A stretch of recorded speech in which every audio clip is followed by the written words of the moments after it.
Assalamualaikum warahmatullahi wabarakatuh. Wilinjeng enjing sadayana. Simkuring bade nepikeun hiji warta ngeunaan kenaikan harga BBM di Indonesia.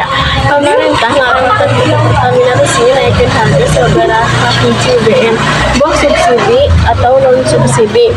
Mimiti tanggal 1 Mei 2020 genap kenaikan ini dilakukan lantaran harga minyak dunia nu terus naik serta nilai tukar rupiah anu teu stabil. Sababaraha jenis BBM anu ngalaman kenaikan nyaeta Pertamax Curho, Deklit, jeung Pertamax Dek. Harga Pertamax contohna nu samemehna 13.000 ayeuna janten 14.000 per liter.